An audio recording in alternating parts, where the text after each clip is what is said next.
आज है SN2 अभिक्रिया। तो देखिए ये होता क्या है SN2 अभिक्रिया।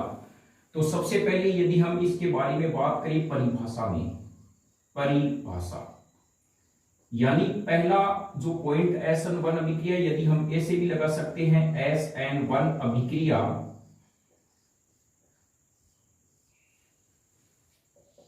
वह नाभिक स्नेही प्रतिस्थापन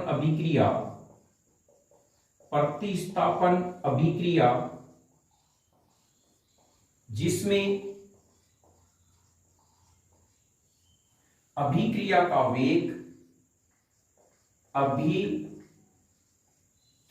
का जो वेग है, वेग एल्किल हैलाइड तथा नाभिक स्नेही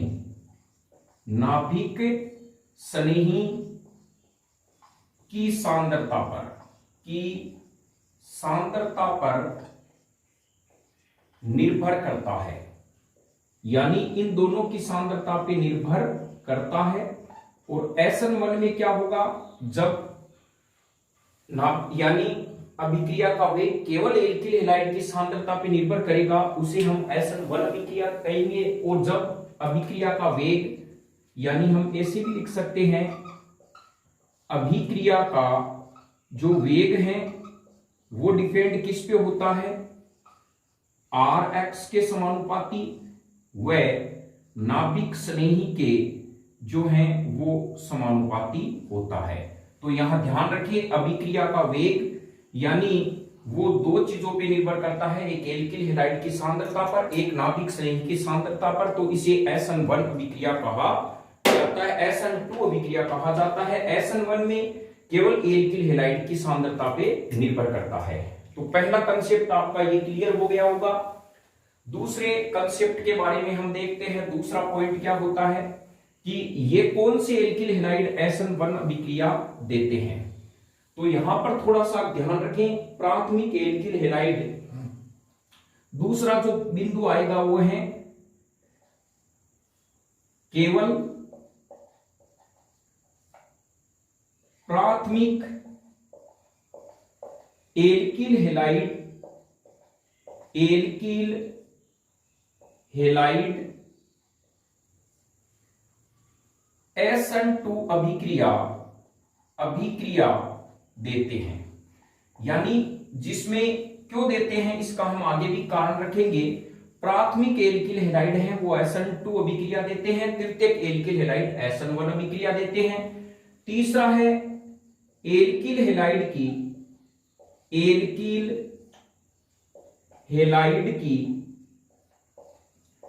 SN2 के प्रति क्रियाशीलता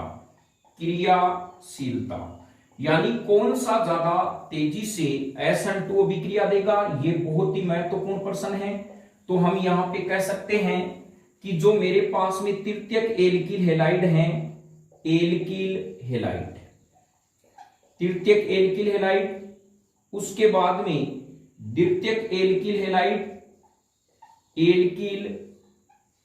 हैलाइड, फिर आपके पास में आ जाएगा प्राथमिक एल्किल हैलाइड।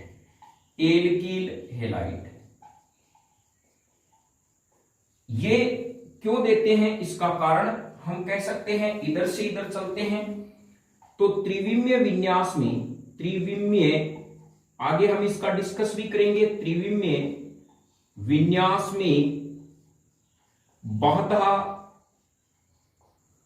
घटती है,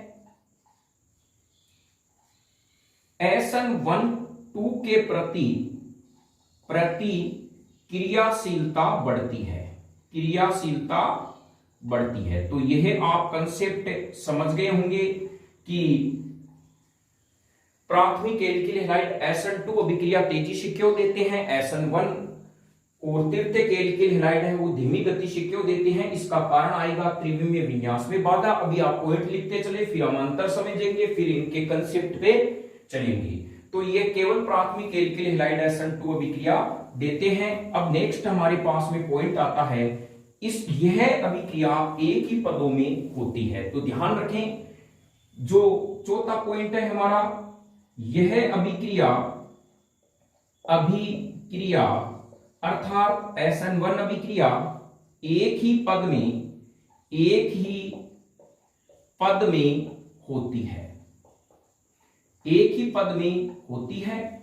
इसमें कोई मध्यवर्ती उत्पाद बनता नहीं है। कारण क्या है, हम इसमें यह लिख सकते हैं कि इस अभिक्रिया में, इस SN2 में, SN जो अभी हम पढ़ रहे हैं प्यारे बच्चों, वो SN2 अभिक्रिया है, एक ही पद में होती है। इस SN2 में मध्यवर्ती अवस्था नहीं होती, केवल ध्यान रखें काल्पनिक संक्रमण अवस्था होती है। क्या होती है? काल्पनिक संक्रमण अवस्था होती है। आगे देखेंगे संक्रमण अवस्था होती क्या है ये। अब देखिए यह अभिक्रिया होती किस प्रकार से है। मान लीजिए आपके पास में ये नाभिक स्नेही है और यहां पर आपके पास में एक एल्किल हैलाइड दिया हुआ है। तो ये नाभिक स्नेही प्यारे बच्चों यहां पर इस एल्किल हैलाइड के विपरीत दिशा में अटैक करता है। जिस दिशा में हेलोजन होता है उसके विपरीत दिशा में ये नाभिक स्नेही आक्रमण करेगा। तो यहां पर मेरे पास में बन जाएगा ये CCS3 और ये बन जाएगा H। तो यह ध्यान रखें, यह है संक्रमण अवस्था अर्थात अत्यंत तनाव की अवस्था होती है। यह अवस्था संक्रमण अवस्था क्यों है इसमें लिखेंगे भी, एक बार समझते हैं। यहां पर ये डॉटेड लाइन है, यानी संक्रमण अवस्था में यदि आप देखते हैं प्यारे बच्चों, तो यहां कार्बन 3 बंध हाइड्रोजन के साथ बना रहा है, एक बंध हेलोजन के साथ और एक बंध नाभिक स्नेही के। कुल मिला के कार्बन कितने बंध बना रहा है? 5 बंध बना रहा है, जबकि कार्बन मैक्सिमम 4 बंध में ही स्थायी होता है, इसकी संयोजकता 4 होती है। तो इस अवस्था में कार्बन अत्यंत तनाव में आ जाता है। यह अवस्था होती है प्यारे बच्चों अस्थायी अवस्था, कुछ क्षणों के लिए होती है, पलक झपकते ही यह अवस्था अस्थायी होती है।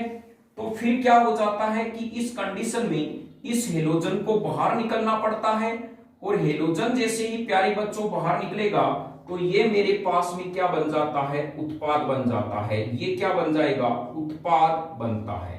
तो यहां पर यह अभिक्रिया एक ही पदों में होती है, इसमें कोई मध्यवर्ती कार्बोकेटाइन नहीं होता, इनमें केवल क्या होता है? काल्पनिक संक्रमण अवस्था होती है। तो इसको आप कंसेप्ट को समझ गए होंगे।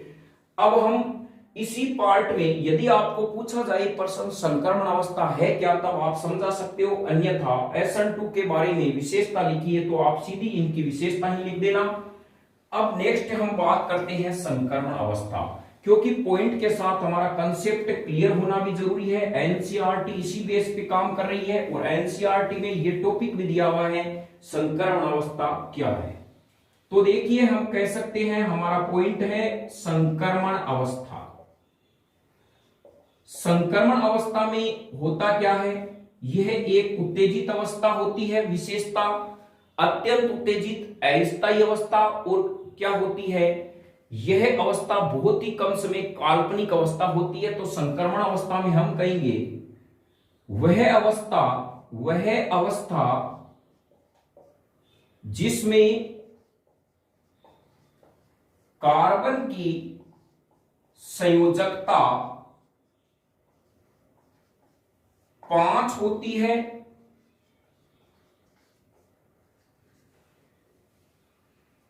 वह यानी SN2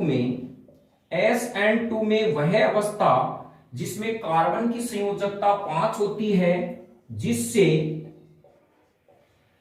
कार्बन परमाणु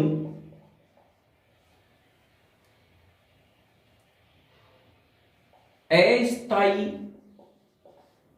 हो जाता है। इस कारण हेलोजन जो अक्ष समूह है, हेलोजन समूह अवशिष्ट के रूप में बाहर निकलता है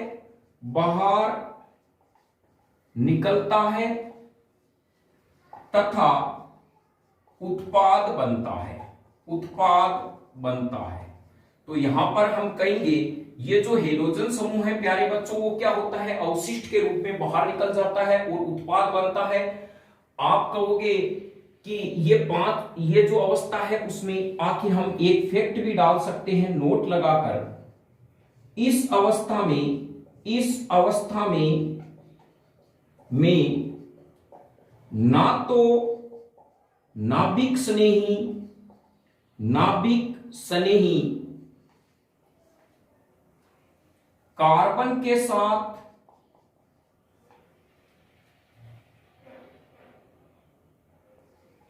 बंध बनाता है, ना ही हेलोजन समूह वे कार्बन के मध्य बंध टूटता है। अर्थात यह एक काल्पनिक अवस्था है। क्या है प्यारे बच्चों, काल्पनिक अवस्था है। यह एक काल्पनिक अवस्था है। तो यहां पर हेलोजन बहुत ही दुविधा में आ जाता है कि हम कह रहे हैं भैया हमारे पास में ये एक कंपाउंड है, मैंने NU को डाला, तो आप कहोगे ये NU शायद इसके पास गया है और यहां पर ये कंडीशन, यानी कार्बन न तो नाभिक स्नेही के साथ बंध बना रहा है और नहीं क्या कर रहा है, हेलोजन और कार्बन के बीच में बंध टूट रहा है। हम ये मान सकते हैं कि यहां पर हो सकता है ये नाभिक स्नेही कार्बन के पास हो और हेलोजन भी कार्बन के पास हो, तो यहां पर टोटल बंध हो जाता है 5। तो ये कार्बन बहुत ही दुविधा में आ जाता है कि मैं अब करूं क्या, मुझे स्टेज 4 चाहिए। तो यहां पर क्या होता है, ये देखता है कि कौन सा नाभिक स्नेही प्रबल है और ये जिधर प्रबल होता है यानी किसके पास में मतदान ज्यादा है, मेरे को कौन जिता सकता है, किसके पास में मतदाता ज्यादा है। यहां पर NU कह रहा है कि मेरे पास वोटिंग पावर हेलोजन से ज्यादा है, तो हेलोजन को कहता है भैया आप यहां से चले जाइए, क्योंकि NU ने यहां पर एंट्री मार ली है। और जैसे ही NU एंट्री मारता है हेलोजन यहां से अलग हो जाता है, तो ये हमारे पास में उत्पाद बन जाता है। तो ये ध्यान रखें, संक्रमण अवस्था एक काल्पनिक अवस्था होती है जिसमें नाभिक स्नेही और कार्बन के मध्य न तो बंध बनता है और ना ही हेलोजन और कार्बन के बीच में बंध टूटता है, बल्कि हम ये मान सकते हैं कि कार्बन परमाणु इस अवस्था में अस्थायी रहता है, क्योंकि इसकी संयोजकता 5 होती है। और जैसे ही संयोजकता 5 हो जाती है तो कार्बन क्या कर जाता है, हेलोजन को बाहर निकाल के अपना उत्पाद बना लेता है। इस अवस्था को कहते हैं संक्रमण अवस्था। और इसको हम फिर एग्जाम्पल में हमें बच्चों समझाना है कि ये होता क्या है, क्योंकि संक्रमण अवस्था कई बार एग्जाम में आती है, अलग से टॉपिक आता है SN2 अभिक्रिया में संक्रमण अवस्था को समझाइए। तो अब यहां पर हम कह सकते हैं एक जैसे, यानी एग्जाम्पल के रूप में इसे हमें समझाना है। वो की वही बात, नाभिक स्नेही को मैंने पहले ही कहा प्यारे बच्चों, यहां पर ये रहेगा और यहां माइनस आवेश आएगा, ये इसका संकेत है नाभिक स्नेही का। ये है नाभिक स्नेही, बिल्कुल यह नाभिक स्नेही है। और यहां पर ये जो आपके पास में है CH3CH2H, ये आपके पास में क्या है, एल्किल हैलाइड और एल्किल हैलाइड है। ध्यान रखें, नाभिक स्नेही यहां पर अटैक करेगा कार्बन के जिस दिशा में हेलोजन जुड़ा है उसके विपरीत दिशा में यहां पर क्या करता है, ये अटैक कर देता है। तो यहां पर हम कह सकते हैं, इसको एक बार इस प्रकार से समझ सकते हैं, ये है। तो यहां पर ये अटैक करेगा। अब ये जैसे ही अटैक करता है तो इसकी स्ट्रक्चर किस प्रकार से हो जाती है, NU और यहां पर ये CH3 और यहां पे ये X। अभी ये न तो बंध टूटा हुआ है न बना हुआ है और ये जो अवस्था कहलाती है वो कहलाती है संक्रमण अवस्था। संक्रमण अवस्था, और ये अवस्था क्या होती है, अस्थायी होती है, यानी टेम्परेरी होती है, परमानेंट होती नहीं है। हाइब्रिडाइजेशन स्टेज इसको कहते हैं। और जैसे ही बाद में क्या हो जाता है, ये अक्ष बाहर निकल जाता है तो हमारे पास में बन जाता है CnUCH3। तो इस प्रकार की ये हमारे पास में क्या है, उत्पाद बनता है। तो आप इस कंसेप्ट को समझ गए होंगे। नाभिक स्नेही एल्किल हैलाइड में उस कार्बन पर अटैक करता है, यानी कार्बन के विपरीत दिशा में अटैक करता है जिधर हेलोजन के जुड़ा हुआ था, यानी हेलोजन जिस कार्बन से जुड़ा है उसके विपरीत दिशा में अटैक करता है। आगे हम इसके पूरे फैक्ट को समझेंगे। अभी आपने ये समझ लिया कि इसमें यह एक ही पदों में होती है। अब देखिए नेक्स्ट बात आती है, हमने इसका ऑर्डर के बारे में देख लिया, कौन सा ऑर्डर ये इसका क्रम है और किस प्रकार से ये कितने पदों में होती है, इसकी परिभाषा क्या होती है। नेक्स्ट जो स्टेप है अंतर में हम कह सकते हैं यह अध्रुवीय विलायकों में संपन्न होती है।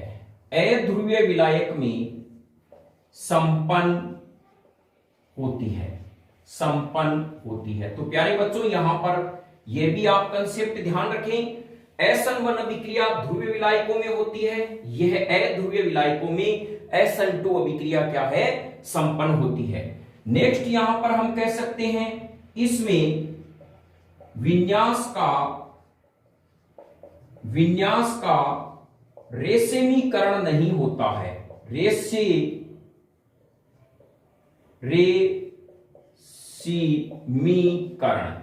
रेशमीकरण या रेशमीकरण नहीं होता है। फिर इसमें हम कह सकते हैं SN2 में विन्यास का धारण नहीं होता है, विन्यास का धारण नहीं होता है, नहीं होता है। बिल्कुल न्यू कंसेप्ट क्लासेज हर चीज को समझने का प्रयास करेगा। पहले हमें यह देखना है SN1 और SN2 होती क्या है। लास्ट जो पॉइंट है इसमें विन्यास का प्रतिलोपन होता है, प्रतिलोपन होता है। तो प्यारे बच्चों इसको एक बार उतार ले आप कि इसमें विन्यास का आखिर होता क्या है। इसमें विन्यास का क्या होता है, प्रतिलोपन होता है।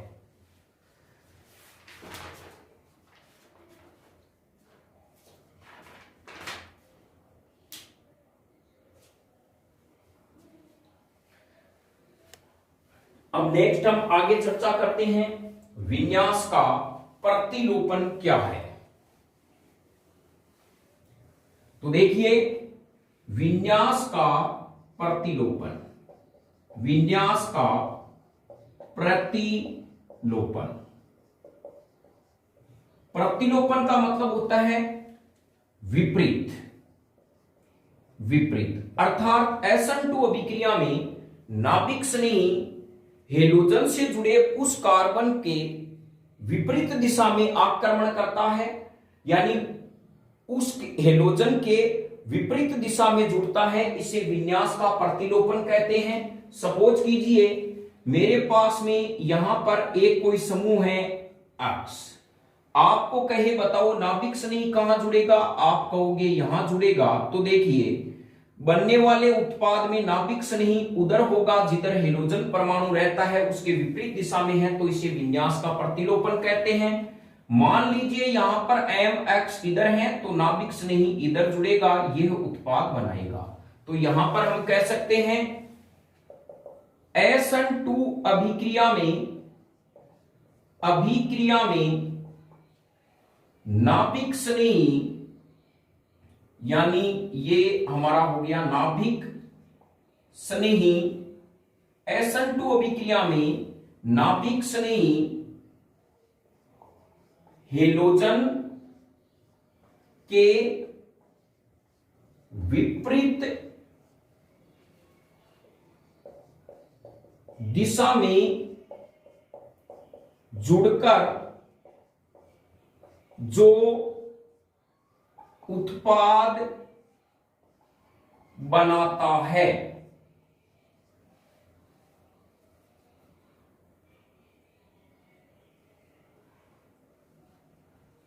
उसे विन्यास का प्रतिलोपन कहते हैं। उसे विन्यास का प्रतिलोपन कहते हैं। तो यहां पर क्या होता है इसको हम आगे समझते हैं। जैसे क्या होता है कि ये वही बात नाभिक से नहीं है, यहां पर CH3X है, ये यहां पे जुड़ेगा तो यहां पर जो हमारे पास में प्यारे बच्चों जो उत्पाद होगा वो होगा NuCH3 और यहां पर ये X माइनस में बाहर निकल जाएगा। यानी हम कह सकते हैं कि जो Nu है वो क्या होता है, हेलोजन के विपरीत दिशा में जुड़ा हुआ रहता है। तो ऐसे को क्या कहते हैं, विन्यास का प्रतिलोपन कहते हैं। अब SN1 और SN2 अभिक्रिया में क्या अंतर होता है उसके बारे में हम देखेंगे। पहले आप इसको उतार लें।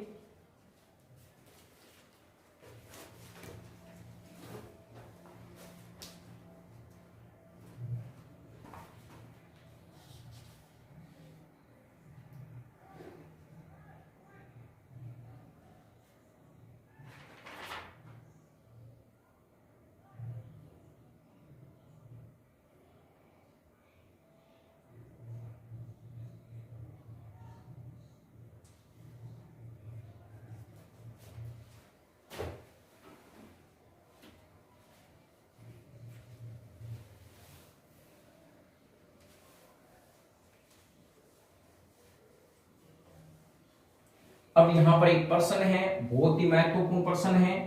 SN1 व SN2 अभिक्रिया में 4 अंतर लिखिए। 4 अंतर लिखिए। यहां पर हमें अंतर समझना है। तो देखिए इस प्रकार का यदि प्रश्न आ जाता है तो हमें किस प्रकार से सोल्व करना है। आंसर में हम क्या लिखेंगे, आंसर में SN1 व SN2 अभिक्रिया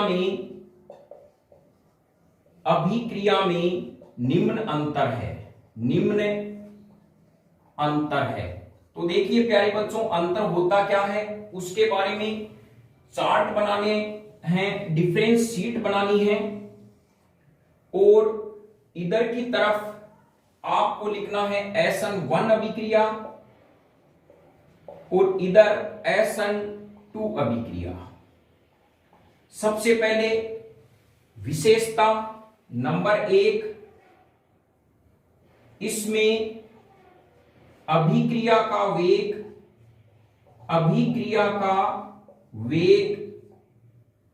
केवल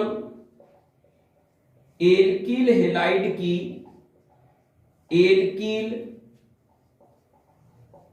हैलाइड की सांद्रता पर निर्भर करता है। तो यहां पर आप समझ गए हैं। तो यहां पर हम कहेंगे अभिक्रिया का वेग समानुपाती क्या होता है, Rx। यानी यह एल्किल हैलाइड की सांद्रता पे निर्भर करते हैं। और यहां पर हम कहेंगे इसमें अभिक्रिया का वेग एल्किल हैलाइड तथा नाभिक स्नेही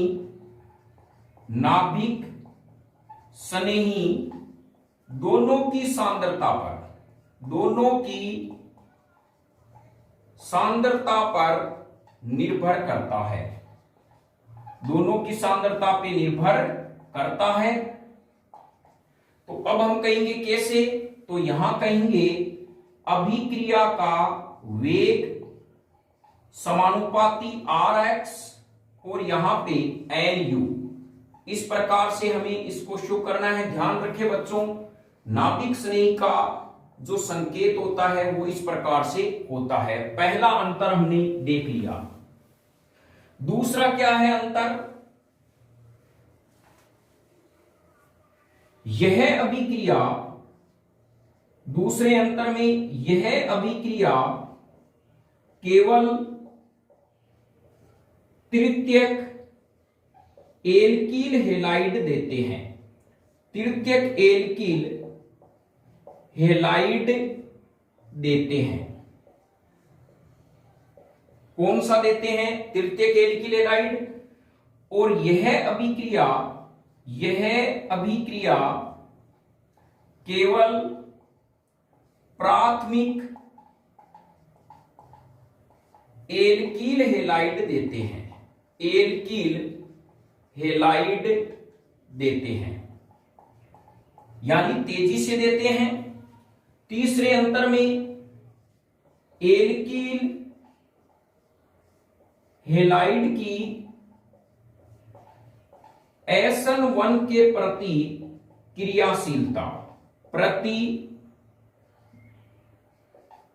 क्रियाशीलता, देखिए इनकी क्रियाशीलता क्या होती है।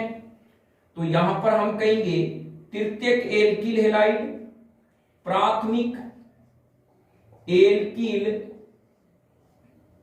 हैलाइड, फिर हम लिखेंगे द्वितीयक एल्कील हैलाइड, एल्कील हैलाइड, फिर लिखेंगे तृतीयक एल्कील हैलाइड, एल्कील हैलाइड।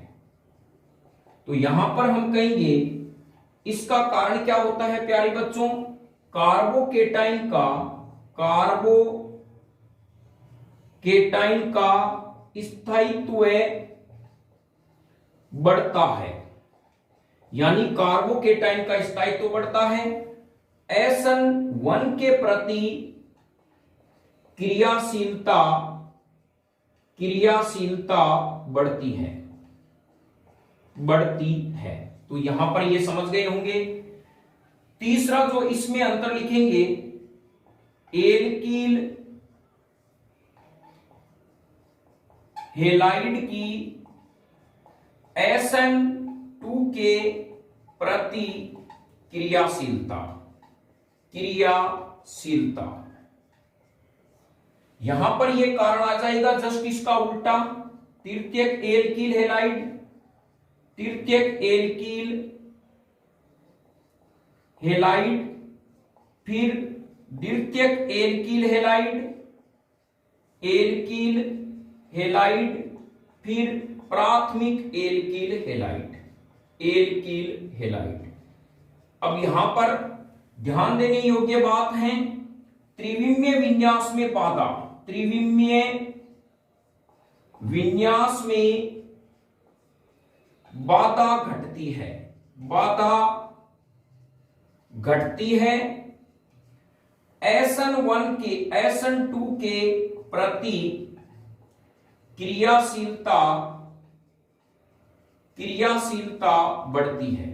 तो यहां पर ये पॉइंट नोटेट करें, ध्यान रखें प्यारे बच्चों, मुझे जब SN1 अभिक्रिया की क्रियाशीलता बतानी है, कार्बोकेटाइन का स्थायित्व बताना होगा, और जब मुझे SN2 की क्रियाशीलता बतानी है तो क्या बताना होगा, त्रिविमीय विन्यास में बाधा। इसका आगे हम प्रश्न भी करेंगे, कंपटीशन में आता भी है। आप पूरा विश्वास रखें, बोर्ड एग्जाम से पहले आपको 11 जो 12th की ऑर्गेनिक केमिस्ट्री है और इनऑर्गेनिक केमिस्ट्री है उनका आपको सिलेबस करा दिया जाएगा। लेकिन समझते हुए यदि हम चलेंगे, क्योंकि पहले ही लेसन में ऑर्गेनिक में टाइम इसीलिए लगता है, हर कंसेप्ट को समझाने का प्रयास करना पड़ेगा। फिर जैसे ही एल्कोहल वाले में मैं त्रिविमीय विन्यास नाम लूंगा, आप समझ जाओगे बाधा क्या होती है। एक बार इनको हम जीरो बेस से चलते हुए इनको पूरा समझेंगे। तो ध्यान रखिए, SN1 अभिक्रिया में एल्किल हैलाइड की क्रियाशीलता के लिए कार्बोकेटाइन शब्द इस्तेमाल होगा, इसमें त्रिविमीय विन्यास शब्द इस्तेमाल होगा। तो 3 अंतर यहां पर हो गए। चौथे अंतर की हम बात करते हैं, तो चौथा अंतर है क्या, SN1 और SN2 अभिक्रिया में। तो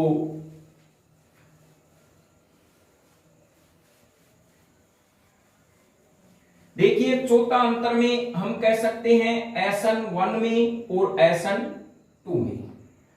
प्यारे बच्चों, चौथे अंतर में यह है कि इसमें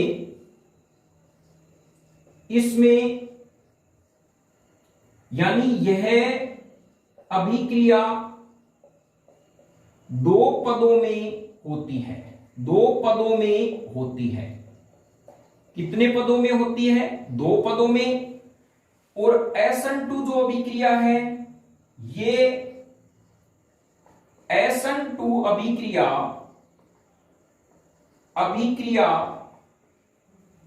एक ही पद में संपन्न होती है। तो यहां समझ गए हैं। फिर नेक्स्ट पांचवा जो है हमारे पास, ध्यान रखिए, आप कहेंगे सर 4 अंतर बताया, आप तो बहुत ज्यादा लिख रहे हैं। कारण क्या है प्यारे बच्चों, जब आपके पास में एक ही कंसेप्ट के अंदर यदि 4 की जगह हम यदि 7 अंतर रखेंगे तो हम आसानी से समझ जाएंगे, जिनमें से एग्जाम में 4 अंतर उनमें से कोई भी लिख सकते हैं। लेकिन यदि हमारे पास केवल 4 ही अंतर रहे और एग्जाम में 4 अंतर पूछ लिए, एक भूल गए, तो हम कहां से लाएंगे। लेकिन 8 में से यदि आपको 4 भी याद रहते हैं, और ये मैक्सिमम 2 या 4 अंतर ही पूछे जाते हैं, इसीलिए आपको एग्जाम में उतने ही अंतर लिखना है जितना पूछा जाता है। ये तो है आपको ज्यादा ज्ञान देने का कि आप वहां पर भूले नहीं। तो यहां पर पांचवा होता है, इसमें मध्यवर्ती कार्बोकेटाइन बनता है। मध्यवर्ती कार्बोकेटाइन बनता है। इसमें क्या बनता है? कार्बोकेटाइन बनता है। इसमें मध्यवर्ती नहीं होता, केवल संक्रमण अवस्था होती है। संक्रमण अवस्था होती है। तो यह भी ध्यान रखें, इसमें कोई मध्यवर्ती बनता नहीं है, केवल एक काल्पनिक अवस्था बनती है जिसे संक्रमण अवस्था कहते हैं। इसमें विन्यास का धारण होता है। विन्यास का धारण होता है। प्यारे बच्चों, इसमें क्या होगा? 7वें 6ठे में हम कहेंगे इसमें विन्यास का प्रतिलोपन होता है। प्रतिलोपन होता है। मैंने पहले ही बताया है विन्यास का धारण पिछले वाले वीडियो में। जब आने वाला नाभिक स्नेही उसी दिशा में जुड़ता है जिस दिशा में हेलोजन परमाणु जुड़ा हुआ था, तो उसे विन्यास का धारण कहते हैं। और जब आने वाला नाभिक स्नेही हेलोजन के विपरीत दिशा में जुड़कर जो उत्पाद बनाता है, उसे क्या कहते हैं? विन्यास का प्रतिलोपन कहते हैं। और 7वां जो पॉइंट है वो है, इसमें विन्यास का रेशमीकरण होता है। विन्यास का रेशमीकरण होता है। रेशमीकरण होता है। 8वां इसमें यानी 7 इसमें विन्यास का रेशमीकरण नहीं होता। नहीं होता। 8वां जो लास्ट अंतर है, यह अभिक्रिया केवल ध्रुवीय विलायकों में संपन्न होती है। संपन्न होती है। और यह जो अभिक्रिया है, यह ध्यान रखें ध्रुवीय में 90 और अध्रुवीय में तो 90, और कभी कभी यह ध्रुवीय में भी हो सकती है, बहुत नेग्लिजेबल में। यह अभिक्रिया ध्रुवीय व अध्रुवीय विलायक में संपन्न हो सकती है। ये लो भैया, आपके SN1 और SN2 अभिक्रिया का पूरा अंतर हो गया। कल के टॉपिक में हम रेशमीकरण मिश्रण के बारे में जानेंगे कि ये होता क्या है, और पूरा का पूरा प्रकाश समावयवता का पूरा मैटर हम न्यू कंसेप्ट क्लासेज आपके सामने लेकर आएगा और पूरी बारीकियों से उनको अध्ययन करेंगे। फिर जैसे ही ये पाठ पूरा हो जाएगा, हम जो समस्यात्मक प्रश्न हैं उनको हल करने का प्रयास करेंगे, और आप भी घर बैठे किताब के माध्यम से जो हैं उनको प्रश्न को हल करने का प्रयास करें, लेकिन जिससे कि आपके किसी भी प्रकार की कोई दुविधा ना हो। यदि कोई समस्या हो तो आप कमेंट में जरूर लिखें, जिससे आपकी समस्या को न्यू कंसेप्ट क्लासेज पूरी तरह से हल करने का प्रयास करेगा। लेकिन यह पक्का है कि आप यदि न्यू कंसेप्ट क्लासेस से जुड़कर ऑर्गेनिक या इनऑर्गेनिक केमिस्ट्री पढ़ रहे हैं तो इन मैटर में से परीक्षा में किसी भी प्रकार का कोई आउट ऑफ सिलेबस प्रश्न नहीं आएगा। और इसी आशा और उम्मीद के साथ कल की जो क्लास होगी उसको आप ज्यादा से ज्यादा देखने का प्रयास करें, शेयर करें, सब्सक्राइब करें। धन्यवाद।